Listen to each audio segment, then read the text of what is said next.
Hi,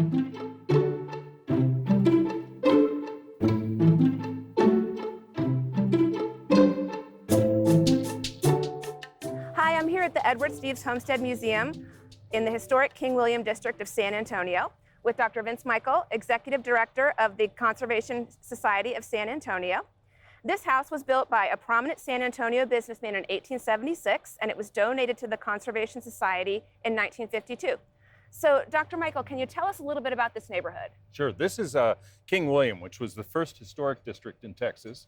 It's built starting in the 1860s, and it was built mostly by Germans who were prosperous. So these are big, fancy mansions for most of this area. In fact, there were so many Germans, they called this part of the river Sauerkraut Bend.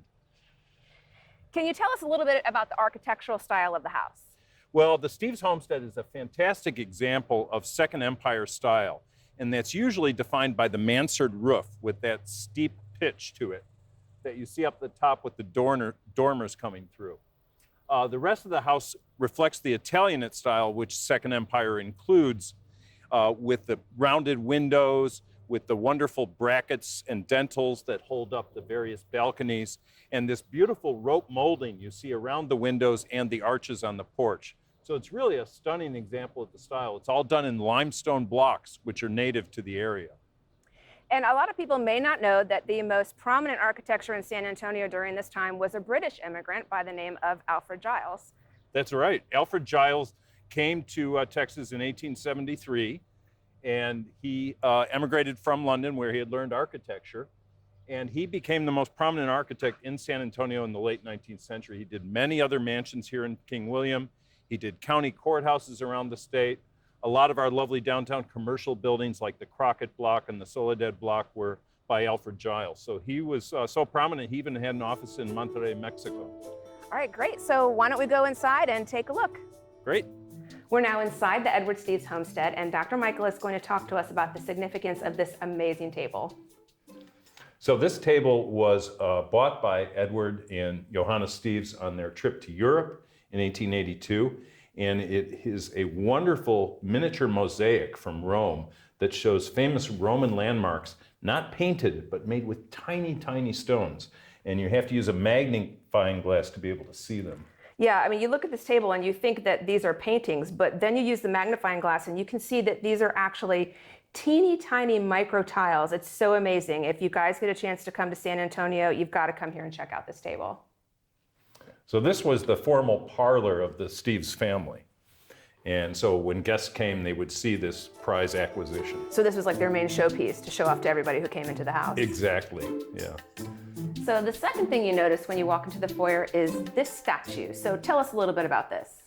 So Edward and Johanna Steeves built this house in 1876, and that same year they went to the Philadelphia Centennial Exposition, celebrating 100 years of the United States, and they purchased this soldier to be the newel post for their new home. They also have other artifacts of the Philadelphia Centennial Exposition, including the fountain in the garden and this print that shows some of the main buildings at that exhibition. So now we're here in the family parlor, and there is an interesting story behind these pocket doors. Yes, so what we have here, Edward Steeves was a lumberman. He had a wonderful lumber mill down by the Alamo, but all the wood in the house, as was popular in the 1870s, is faux grain, so it's painted to look like another type of wood, mahogany or oak and so forth. But these pocket doors still function perfectly. Revealing the dining room. So now we are behind the Edward Steeves home, standing in front of the River House, which is special because it housed the very first indoor pool in San Antonio. Tell us about that.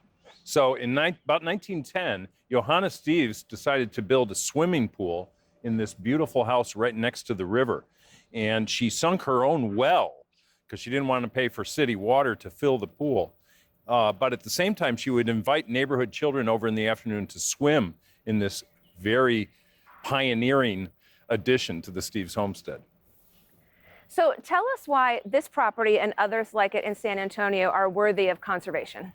Well, I think one of the wonderful things about a historic house like this is you can see how people lived 150 years ago.